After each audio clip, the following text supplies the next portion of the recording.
Hello, this is James Aiken interviewing Miss Kimberly Aiken about her venture, the Aiken's Technology Solution, or ATS.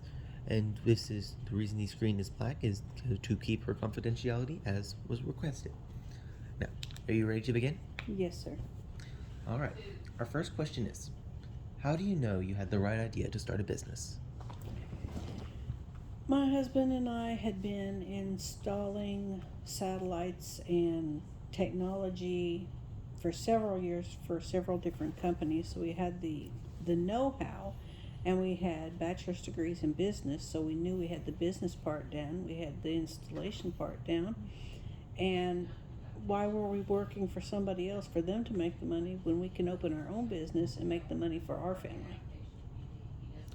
Very understandable. Now, to the next question, you did mention family before.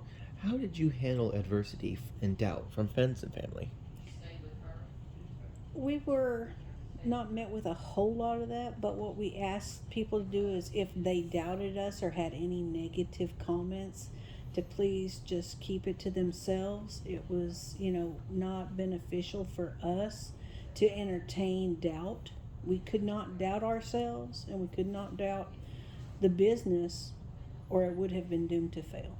All right, I understand that. What resources did you start out with in this venture? Um, we had a location already picked out. We had already secured the ability to have a storefront, and we had the backing of the VFW, which is the Veterans of Foreign Wars. They were backing us, and we had our education with our, like I said, our bachelor's degrees in business, and our on the job training we had. So we already had the foundational, makings for a business. Understood. What are some mistakes that you made that I could learn from when starting my own business? I would say that when you start out with a budget for your business, make sure that you don't invest more in your inventory than you do in, say, advertising or, you know,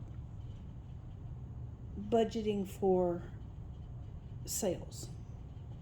Because if you have all the inventory and you can't get the advertising out to get people to buy your product, then you're not going to get rid of your inventory. And if your money is tied up in inventory, you can't do anything with it.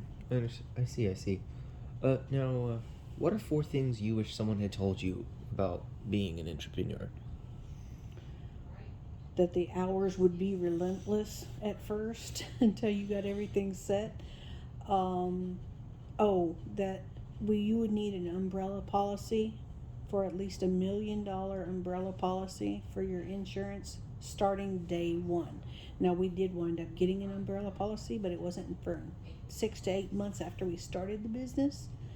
And if we had had an accident prior to that, we could have been liable for everything.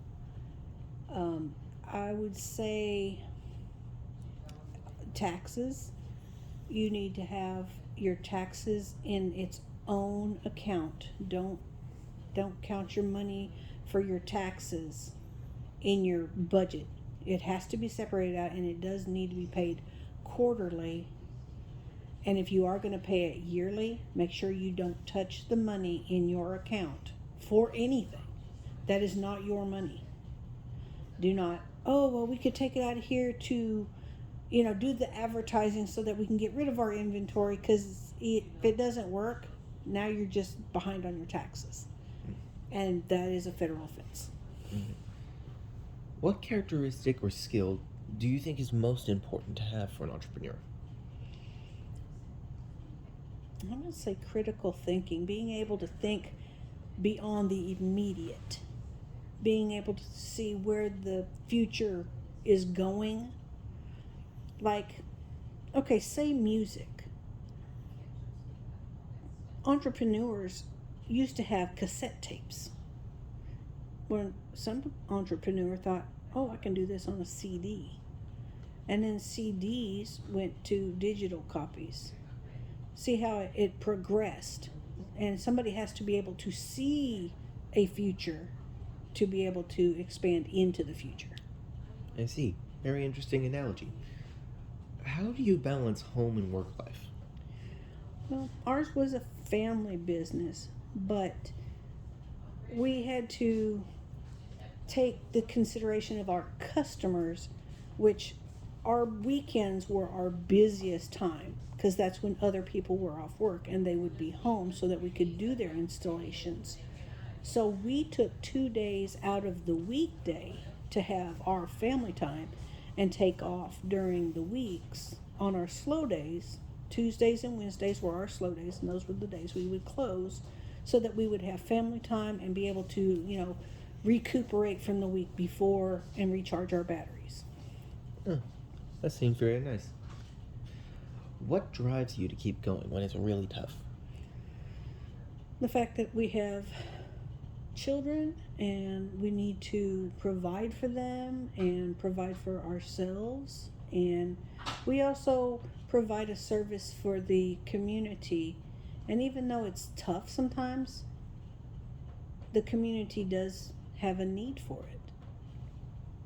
I see. Are you happy? Would you change anything? Well,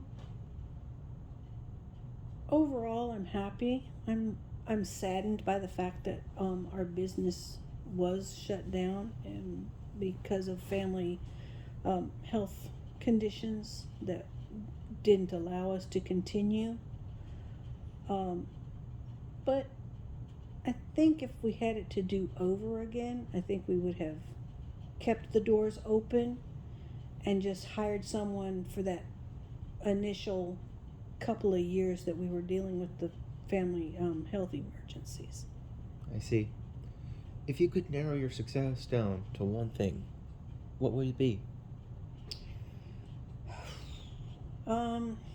I would say education. If we did not have our education, we would never have been able to even think about starting a business. Well, that's all the questions I have. Thank you. You're It welcome. was wonderful to talk to you about this, and I hope you have a great day, ma'am. You too. Have a nice day.